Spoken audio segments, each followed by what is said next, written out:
మోసపోకుడి, దేవుడు వెక్కిరించబడడు. అంశం రాసుకుని నేను కొన్ని మాటలు త్వరగా నేను ముగిస్తాను. ఎందుకంటే అసలు మనం అనుకుంటా ఉంటాం మేము మోసపోవటం ఏంటి, అదే ఇప్పుడు అంశం. హల్లెలూయా. నేను దేంట్లో మోసపోతున్నాను, నిజంగా నేను మోసపోవటం ఏంటి అని నువ్వు నేను అనుకుంటా ఉంటాం. అందుకే ఇక్కడ పౌలు గారు చెప్తున్నటువంటి మాట ఏంటంటే మోసపోకుడి, దేవుడు వెక్కిరించబడు అంటున్నాడు. అయితే ఏ విషయంలో మనం మోసపోతున్నాం, ఏ విషయంలో మనము నిజంగా దేవుడిని ఆ విధంగా చేస్తున్నాం, కొన్ని మాటలు మనం చూద్దాం. గలతీయులకు రాసిన పత్రికల నుంచి మనం చూద్దాం. ప్రియమైన దేవుని బిడ్డలారా, గలతీ 6 నుంచి కొన్ని మాటలు మనం చూద్దాం.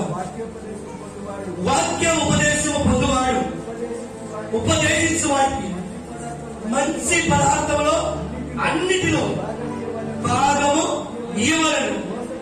మోసపోకుడి, దేవుడు వెక్కిరించబడు. ఒకసారి చెప్పకుండా హల్లెలూయా హల్లెలూయా. అపొస్తలుడైన పౌలు సంఘంలో చెప్తున్నటువంటి మాట. ఈ మాట దేనికి అంటే నువ్వు ఆశీర్వదించబడాలి, నువ్వు దీవించబడాలి, నీవు దేవుని మహిమను నువ్వు పొందాలంటే మొట్టమొదటిగా ఏం చేయాలి? ఏం చేయాలి? ఎవరు చెప్పట్లేదు. మంచి పదార్థం అంటే మంచి పదార్థంలో అన్నిటిలో ఎవరికి ఇవ్వాలి? ఎవరికి ఇవ్వాలి? ఉపదేశించబడి ఎవరు? ఉపదేశించబడి ఎవరు? అసలు దేవునికి ఇష్టం. హల్లెలూయా. మీరు చక్కగా వర్తమానం వినాలంటే, మీరు దైవజనుడి ద్వారా ఆశీర్వాదం పొందాలంటే, మీరు మంచి పదార్థం అన్నిటిలో కూడా ఉపదేశించేవాడికి, ఉపదేశం పొందువారు ఏం కావాలి? భాగం ఇవ్వాలి. ఎంతమంది తెస్తున్నారు? చేతులు ఎత్తారు. ఎంతమంది తెస్తున్నారు? అన్నింటిలో మీరు మంచి పదార్థములలో ఏమేమి ఇంట్లో వాడుకుంటున్నారు, మీరు ఏమేమి తింటున్నారు? హల్లెలూయా. అంటే మీరు తినే అన్ని కూడా ఉపదేశించేవాడు తింటాడు, అవసరం. అంటే ఉపదేశించేవాడు మరొక పని చేయడు. అతని పని ఏంటంటే ఉపదేశించడమే, దేవుని పరిచయం చేయటమే. సంఘమే అతన్ని నిజంగా చూస్తే పోషించాలి. దేవునికి స్తోత్రం. హల్లెలూయా. సంఘం పోషించాలి. సంఘం నిజంగా పోషించాలంటే ఉపదేశించేవాడికి, ఉపదేశం పొందువాడు అన్నింటి మంచి పదార్థాలు అన్నింటిలో కూడా భాగం ఇవ్వాలి. నువ్వు ఏమైతే తింటున్నావో, నువ్వు ఏమైతే అనుభవిస్తున్నావో అన్నింటిలో కూడా మంచి పదార్థంలో అన్నిటిలో కూడా నువ్వు దేవుని దగ్గరికి తేవాలి, దేవుని సన్నిధికి తేవాలి. దేవునికి స్తోత్రం చెల్లిద్దాం. ఎందుకంటే ఈ రోజు చక్కగా నువ్వు ఎప్పుడైతే ఈ పని నువ్వు చేయగలుగుతావో దేవుడిని ఆశీర్వదిస్తాడు. దేవుని స్తోత్రం చెల్లిద్దాం. హల్లెలూయా. ఎందుకంటే ఉపదేశించేవాడు సంతోషాన్ని కలిగి ఉపదేశం వినివారికి ప్రార్థన చేసేప్పుడు ఆశీర్వాదాలు ఇంటికి వస్తాయి. హల్లెలూయా. నీ ఇంటికి వస్తాయి. అలా కాకుండా ఉండటం వల్ల నువ్వేం కోల్పోతావు అంటే దేవుని దీవెనను కోల్పోయే చాలా మంది ఉన్నారు. ఆశ్రయకేమిలే అంటే నాకొకే దేవుడు చేస్తాడు, తర్వాత నీ విషయమైన చూడు. నువ్వు వస్తా ఉంటావు కానీ ఇక్కడి నుంచి దీవెనలు పొందలేవు. నువ్వు దీవెనలు పొందాలంటే నీవు మంచి పదార్థం అన్నింటిలో కదా. నెలకోసారి ఏం చేస్తాం మనం? సరుకులు తెచ్చుకుంటావా? తెచ్చుకున్నప్పుడు కుటుంబమే గుర్తుకొస్తుందా? పాస్టర్ కూడా గుర్తుకొస్తాడా? చేతులు ఎత్తారు ఒకసారి. హల్లెలూయా హల్లెలూయా. గుర్తుకొస్తాడన్న వాళ్ళు. గుర్తుకొచ్చినాడు ఏం చేయాలి? అన్నిటిలో అన్నాడు. కొత్త నిబంధన ఆజ్ఞ యేసుక్రీస్తు చెప్పినటువంటివి అపోస్తలులు బోధించినటువంటి బోధ ఇది. పాత నిబంధనలో అన్ని తెచ్చేవారు కానీ వారికి మంచి మనసు కలిగి ఉండేది కాదు, మంచి ఆలోచన కలిగి ఉండేది కాదు. ఎందుకంటే పరిసయ్యులు, శాస్త్రులు, దేవునికి స్తోత్రం. హల్లెలూయా. ఇవన్నీ కూడా పాటించేవాళ్ళు కానీ వారి పాటింపు దేవుడు ఇన్నవాడు కాడు. అందుకే ఇక్కడ ఏమంటున్నాడు?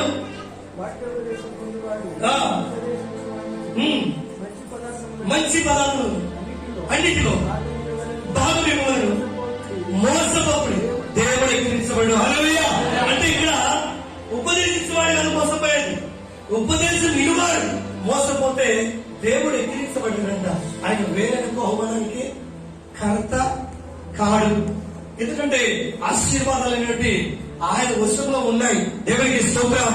దేవుడు నిజంగా మధ్యవర్తిగా పెట్టుకున్నప్పుడు మధ్యవర్తి దైవజనుడు ఉపదేశించిన వ్యక్తి మీ అందరి కోసం ఏం చేస్తాడు చెప్పండి? ప్రార్థన చేస్తూ ఉంటాడు, కన్నీటి ప్రార్థన చేస్తూ ఉంటాడు. కొండ మీదకి వెళ్ళినప్పుడు, శుక్రవారం వచ్చినప్పుడు మీకోసం, మీ వ్యాధుల కోసం, దైవాల కోసం, సమస్యలన్నింటి కోసం ఏం చేస్తూ ఉంటాడు చెప్పండి? ఎందుకు చేస్తూ ఉంటాడు? అమ్మా ఎందుకు చేస్తూ ఉంటాడు? బాగా కలిసి చేస్తూ ఉంటాడు. కానీ మీరేం చేయాలి? దైవజనుడు ఏం చేయాలి? ఏం చేయాలి? మీ కొరకు, మీ రక్షణ కొరకు, ప్రాణముల కొరకు మొదలుపెట్టే దైవజనుడికి మీరేం చేయాలి? దేవునికి స్తోత్రం. హల్లెలూయా. అన్నిటిలో ఖచ్చితంగా దేవునికి పదవంతు ఉపదేశించిన వారికి తెలిసిన వాళ్ళని ఇక్కడ దేవుడి వాక్యం. ఎందుకంటే పాస్టయ్య ఏదో చెప్తున్నాడని మీరు అనుకోవద్దు. ఇది వాక్యం, ఇది దేవుని వాక్యం. ఈ వాక్యాన్ని పాటిస్తే మీరు ఆశీర్వదించబడతారు. మీ కుటుంబంలో ఏ కరువు రాదు. మీ కుటుంబంలో సమృద్ధి, ఆశీర్వాదము, దీవెన అక్కడ ఉంటుంది. అందుకే మోసపోకుడు, మనుషుడు ఏమి ఇందులో ఆ పంటనే కోయిను. దేవునికి స్తోత్రం. నువ్వు ప్రేమ అనే పంటను కోస్తావా? ప్రేమ అనే పంటనే కోస్తావు. హల్లెలూయా. నీవు నిజంగా సమాధానం లేని పంటను ఎక్కుతావా? సమాధానం లేని పంటనే కోస్తావు. ఆ పంటను సమకూర్చుకున్నప్పుడు నీకు ఇంట్లో ఏముండదు, సమాధానం ఉండదు. ప్రేమనే పంటను ఎక్కుతావు, ప్రేమను కోస్తావు. ఎక్కడ చూసినా సంతోషమే, సమాధానమే. దేవుని స్తోత్రం. హల్లెలూయా. అందుకే మనుషుడు ఏది ఇస్తున్నా అదే ఆ పంటే కోస్తాడు. నీవు కలిగిన దానిలో దేవునికి ఇచ్చినట్లయితే దేవుడు నీకు సమృద్ధిని ఇస్తాడు. దేవుని స్తోత్రం. హల్లెలూయా. నీవు నిజంగా విత్తే ఏ పంటను మొదటిగా నువ్వు విత్తే వ్యక్తిగా ఉండాలి కదా. వ్యవసాయదారుడు ఏం చేస్తాడు తెలుసా? మీకు ఏం చేస్తాడు తెలుసా? మొట్టమొదటిగా మంచి పంటలో మొట్టమొదటి మంచి మళ్ళీ విత్తనాలు పెట్టుకో, మంచి పంటను తీసి పక్కన పెడతారు. ఏంటవి? వాడుకున్నది కాదు. ఏంటవి? మళ్ళీ సంవత్సరానికి విత్తనాలు. దేవుని స్తోత్రం. దేంటి తీస్తాడు ఒకసారి చెప్పాలి, మనందరికీ తెలుసు. ఏంటి తీస్తాడు? స్వేచ్ఛగా ఉన్న వాటిని, తాళ్ళు లేకున్న వాటిని, మంచిగా ఉన్న వాటిని తీసి వాటిని సపరేట్ చేస్తాడు. దేవుని స్తోత్రం చెల్లిద్దాం. ఎందుకో తెలుసా? ఎందుకు సపరేట్ చేస్తాడు? ఈ ఇత్తనం తీసుకెళ్లి మళ్ళీ వెయ్యాలి భూమిలో వేస్తే ఒక్కొక్క విత్తనానికి ఎంత లేదన్నా 70 నుంచి 72 గింజలు పంట వస్తుంది. చెప్పండి కూడా. హల్లెలూయా. హల్లెలూయా. సంఘమనే పొలంలో నీవు కూడా మంచి నువ్వు విత్తనములను సంఘములో నీకు పదేవంతనే విత్తనములు తీసి సంఘములో ఇస్తే దేవునికి స్తోత్రం చెల్లిద్దాం. నువ్వు తిరిగి సమృద్ధి ఆశీర్వాదం పొందుకుంటావు. దేవునికి స్తోత్రం చెల్లిద్దాం. హల్లెలూయా. అలా చేసేవారు ఎంతమంది ఉన్నారు? అలా దేవుని పట్ల ప్రణాళిక కలిగి సంఘం పట్ల, సంఘంలో నిజంగా ఏ పంటను, ఏ ఇతరులను విత్తావు, ఏ పంటను కోస్తావు అదే తిరిగి నువ్వు కోస్తావు అని చెప్పాడు దేవుడికి. అయితే నువ్వు ఏ పంటను కోయడానికి తీర్మానం కలిగి ఉన్నావు? నిజంగా పంట వేసే ముందు విత్తనములు కదా, రైతు విత్తనములు తీసి దాన్ని జాగ్రత్తగా పెడతాడు. మొట్టమొదటిగా తీస్తాడా, చివరలు తీస్తాడా? మొట్టమొదటిగా నువ్వు నేను కూడా తీయాలి. దేవునికి స్తోత్రం చెల్లిద్దాం. వాడుకున్న తర్వాత కాదు. అందుకే ఇక్కడ సముద్రం చూడండి, 11వ అధ్యాయము 24వ వచనం చూద్దాం. 11వ అధ్యాయం 24వ వచనం ఏం చదవాలి? చెప్పాలన్నారు. ఎగతల్లి. నిజంగా దేవునికి స్తోత్రం. ఏం చేయాలి? ఏం చేయాలి? వెగతల్లి. దేవుని స్తోత్రం. హల్లెలూయా. రాత్రి మేము శనివారం ప్రార్థన చేస్తున్నాం. సుబ్రహ్మణ్యం దేశం గురించి ఎగదలుతున్నాను. దేవునికి స్తోత్రం. ఏం చేయాలి మనము? వెగదల్లాలి. ఏంటి? ఏం చదువుతాడు? ఏమి ఎగదలుతాడు? నిజమైన ఏమి ఎగదలుతాడు? విత్తనములు. దేవునికి స్తోత్రం. విశ్వాసముతో ఏం చేస్తాడు తెలుసా? వెగదలుతాడు. పంట సమృద్ధిగా పోసుకోవడానికి. హల్లెలూయా. వెగదలడం అంటే ధారాళముగా దేవునికి స్తోత్రం చెల్లిద్దాం. అంచి బిగించి కుదిరించి కాదు. ఎంత మంది అయితే దీంట్లో దొంగలు ఇస్తారో అంత కరువు మన ఇంటికి వచ్చేస్తారు. దేవుని స్తోత్రం చెల్లిద్దాం. హల్లెలూయా. హల్లెలూయా. ఎంత మంది అయితే వెగదలుతారో దారుణమైన పంటలకు వస్తారు. దేవుని స్తోత్రం చెల్లిద్దాం. దేవునికి ప్రేమకరమైన పంటలకు వస్తారు. అందుకే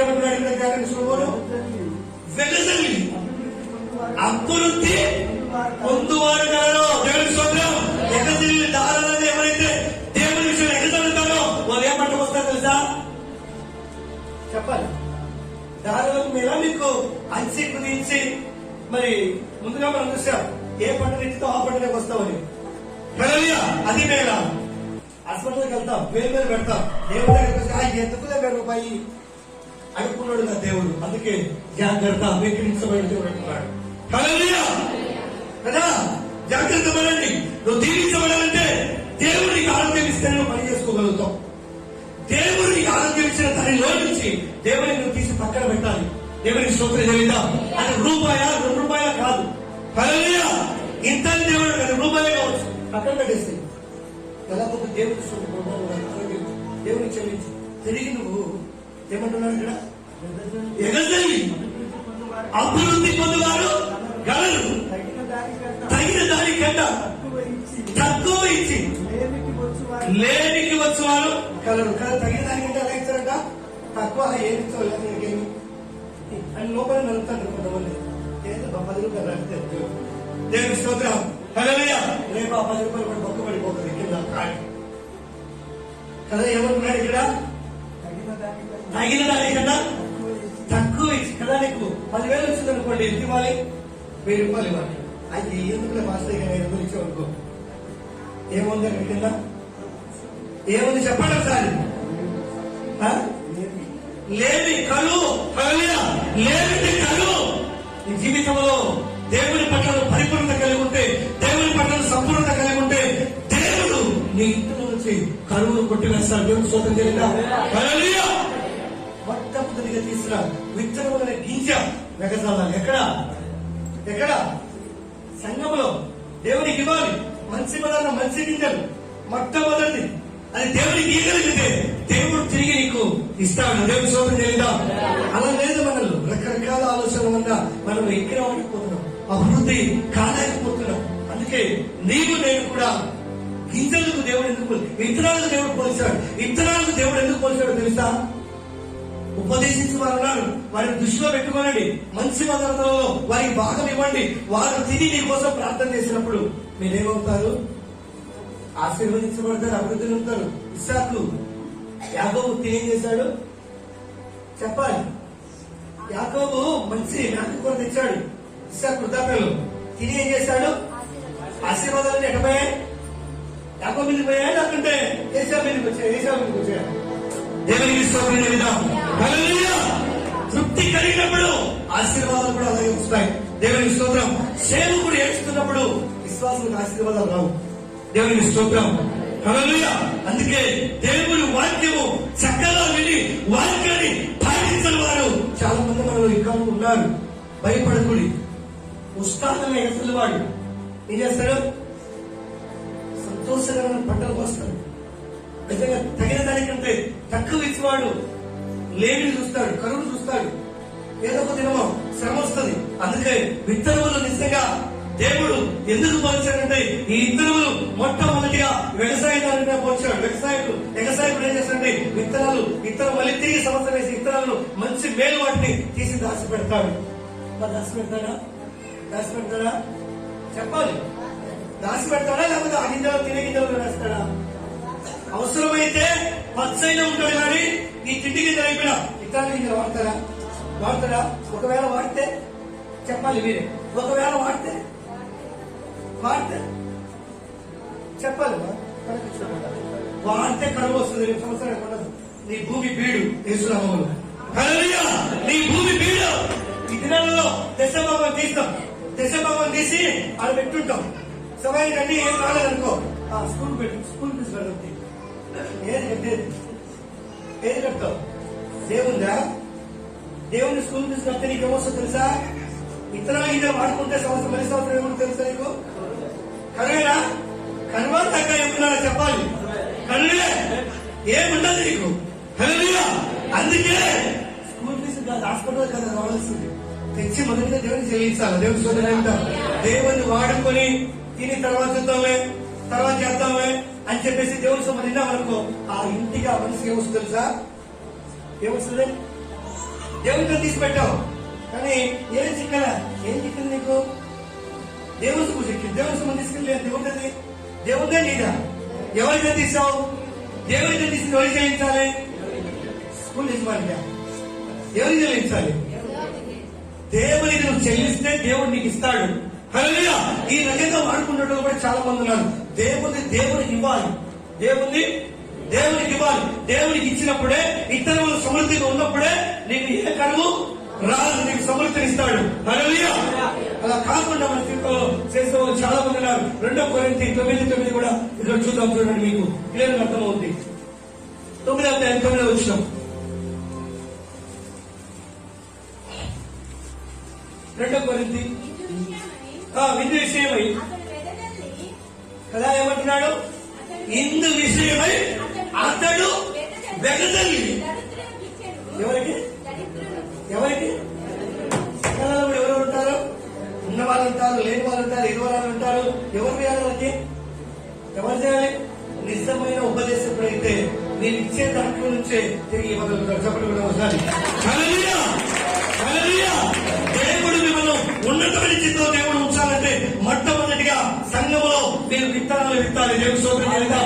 మీ ఇద్దరు సంఘములు వేసినప్పుడు సంఘములో నుంచే ఆత్మీయ పంటను మీరు పోస్తారు. దేవుడు స్తోత్రం. సమృద్ధైన పంటను మీరు సమకూర్చుకుంటారు. దేవుడి ఆశీర్వాదం పంటను మీరు తీసుకుని వెళ్తారు. అందుకే ఇక్కడ ఏమంటున్నాడు?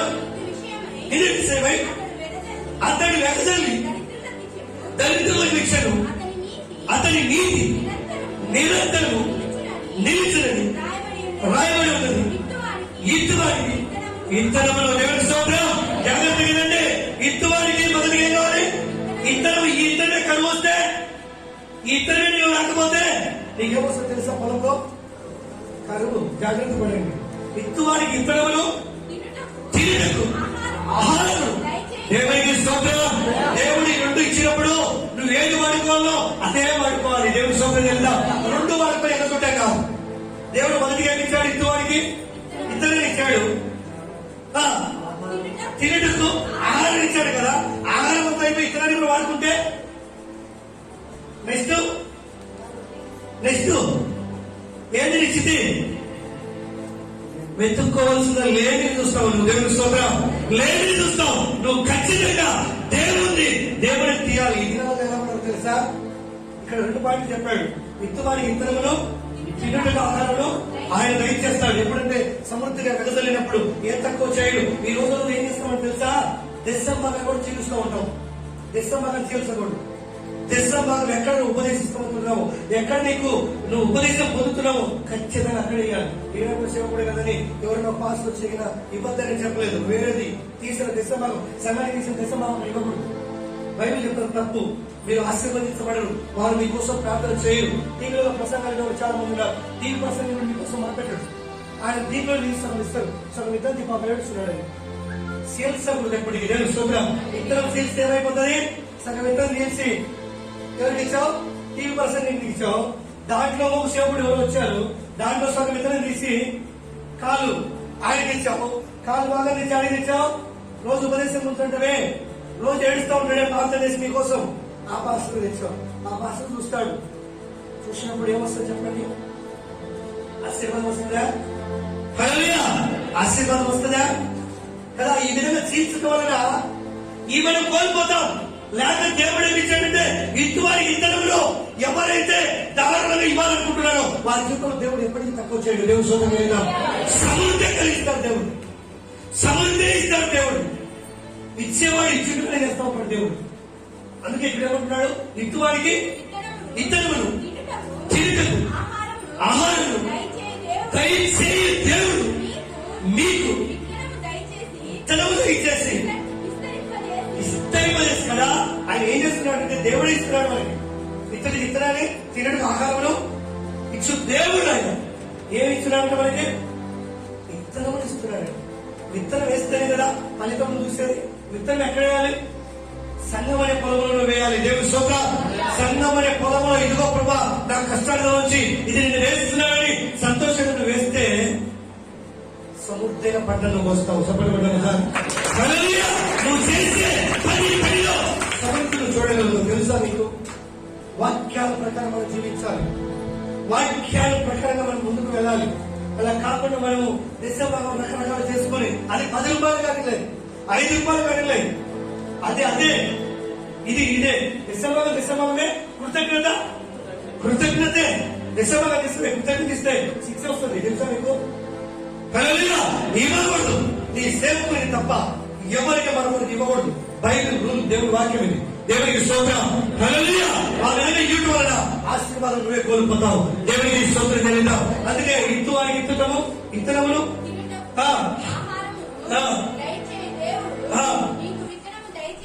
మీకు విత్తనము దయచేసి విస్తరింపచేసి మీరు ప్రతి విషయంలో ఏమన్నట్లు మీ నీతి ఫలమును వృద్ధి పొందించును. చెప్పండి ఒకసారి. హల్లెలూయా.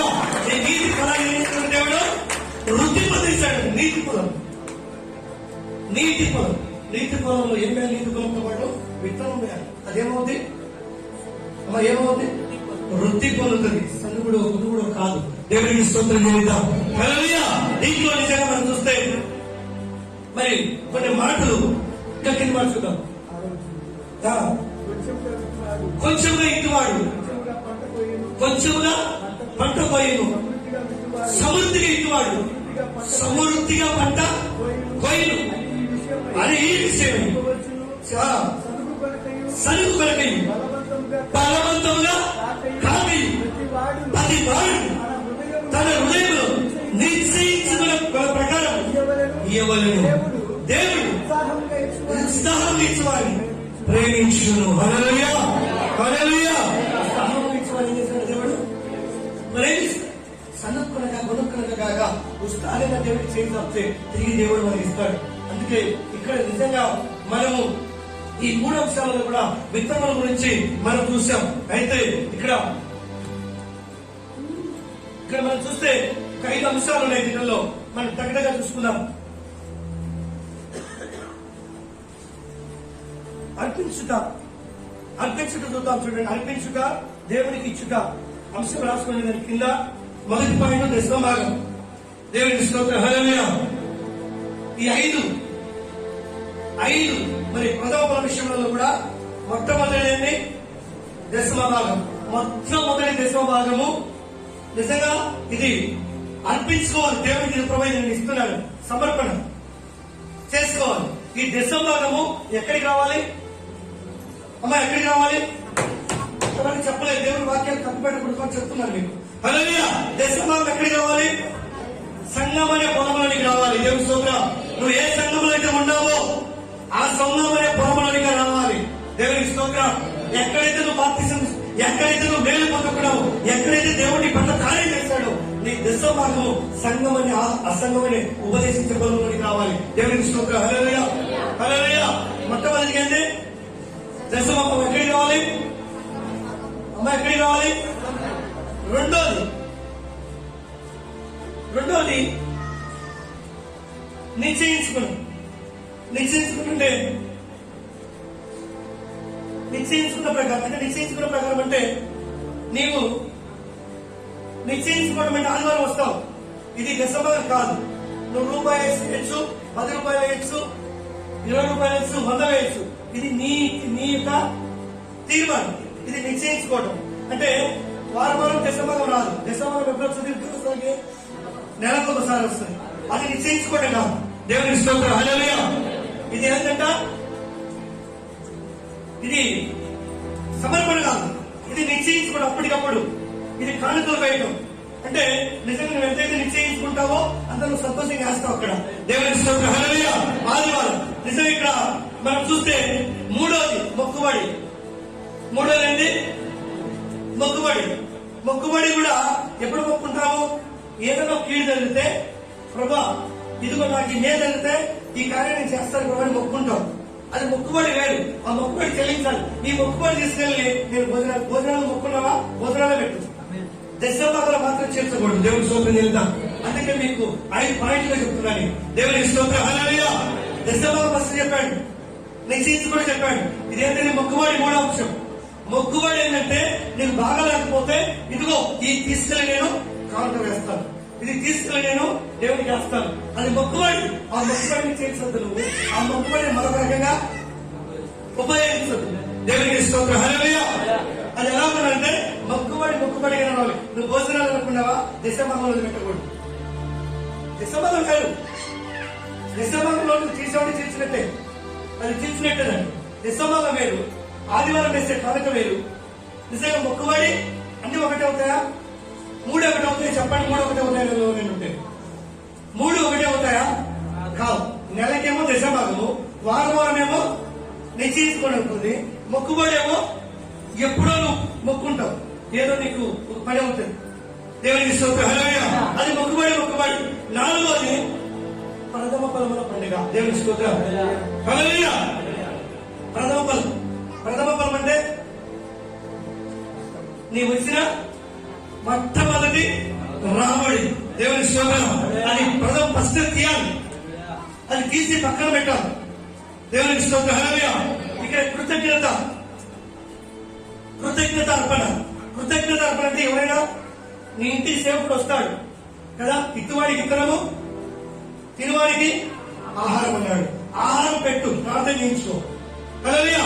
వచ్చిన సేవకుడికి ఇతరులు ఎంతో, ఇతరులు ఇస్తే నీకు 10 సంవత్సరాల క్రితమే చెప్పాడు. నీ ఇంటికి ఒక వ్యక్తి వస్తాడు, నువ్వు సేవకుడికి వస్తాడు. వచ్చిన వ్యక్తికి ఇతరుని ఇయ్యద్దు, ఇతరులను దాచిపెట్టుంటావు. ఇత్తువాడికి ఇతరం అన్నాడు కదా, అర్థమైందా? ఇత్తువాడికి ఇత్తనం అన్నాడు. ఇత్తువాడు ఎవరు? సంఘంలో ఉపదేశకుడు. హల్లెలూయా. ఉపదేశించేవాడు. ఆ ఇత్తనము నువ్వు ఎత్తిపెట్టింది మరొకరికి ఏమోడు. మరొకరికి ఏం చేయమనంటే తిన్నట్టుగా ఆహారం ఉన్నాడు కదా, ఆహారం పెట్టు. హల్లెలూయా. ఆ వచ్చిన వాడికి ఆహారం పెట్టు. ఇక్కడ కృతజ్ఞత అర్పణ అన్నాడు. కృతజ్ఞత అర్పణ అంటే ఇతరుల నుంచి కాదు, నీకు కలిగిన దాని నుంచి సపరేట్ గా ప్రేమిస్తూ వాళ్ళు ఇచ్చి పంపాలి. దేవునికి స్తోత్రం చెల్లిద్దాం. హల్లెలూయా. అర్థమైందా మీ అందరికీ? అర్థమైందా? ఫస్ట్ ఏం చేయాలి? రెండోది, మూడోది, నాలుగోది, ఐదోది కృతజ్ఞత అర్పణ. హల్లెలూయా. కృతజ్ఞత అంతే. నీ ఇంటికి వచ్చాడు, ఇటువాడు విత్తనాలు ఎత్తిపెట్టు, ఆహారం మాత్రము అతనికి పెట్టు, కృతజ్ఞత చెల్లించి. అంతేగాని విత్తనంలో భాగం మాత్రము చేయకూడదు. ఎందుకంటే విత్తనంలో నువ్వు ఇచ్చేసావంటే నీకు మళ్ళీ సంవత్సరం ఏమవుతుందో తెలుసా? మరి ఏమొస్తుంది చెప్పాలి. కరువచ్చుకో నీకు మంచిదా? విత్తనం వేస్తే సమృద్ధి అవడం నీకు మంచిదా? సమృద్ధి. దేవునికి స్తోత్రం చేద్దాం. అందుకే ఈ మాటలు బట్టి కూడా మనం ప్రార్థన చేద్దాం. దేవుడు ఈ మాటలు తన నీటిలో దేవుడు దీవించుకున్నాక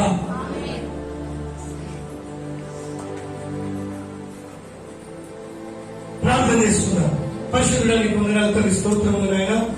ఎందుకో తండ్రి నీ నీతి శాస్త్ర నీతి కంటే, పరిశీలన నీతి కంటే వాళ్ళ శోపులోను అన్నింటిలో కూడా ప్రభుత్వం తీశారు. కానీ నిజంగా వాళ్ళు పరిశుద్ధతను పవిత్రతను చూస్తున్నావు. ఇది కొత్త నిబంధనలో చెప్పినటువంటి ఆజ్ఞల మాటలు. అవును తండ్రి, విత్తనాలు పోల్చున్నావు. ఇదిగో తండ్రి, విత్తువానికి విత్తనమును, ఆయా తినవానికి ఆహారమును నువ్వు సమృద్ధిగా దయచేసిన దేవుడు కనుక ఇదిగో తండ్రి, మరి క్రైస్తవాసులుగా మేము అయ్యా ఉపదేశకులుగా అయ్యా బోధించిన మాటలలో ఇదిగో ఏమిటో ఎక్కడ ఏం అయ్యా పాటించాలో ఇది 5 అంశాలుగా మాట్లాడే దేవుడు. ఈ మాటలు అందరి హృదయాలలో ప్రభా మీరు నీరు కట్టండి, ఫలింపచేయండి. ప్రతి బిడ్డ కూడా తన రాబడిలో నిజంగా తీసి ప్రథమ పక్కన పెట్టినప్పుడు సంఘంలో విధవరాలు కన్స్ట్రక్షన్ ప్రభా పనులు మందిరానికి సంబంధించి ఉంటాయి కనుక అయ్యా ఇదిగో ప్రతి బిడ్డ కూడా అవునైనా దారిలో వాళ్ళకి కలిగిన దారిద్రంలో నుంచి నా ప్రభా 10 వంతుగా వారి తీసి పక్కన పెట్టుటకు నువ్వు ఇద్దరు మాట్లాడే దేవుడు కనుక ప్రతి బిడ్డకు ఆయన ఈ వాక్యాన్ని పరిపచేసి మీరే నీరు అభివృద్ధి చేయమని యేసు నామములో అడుగుచున్నాము తండ్రి. హల్లెలూయా.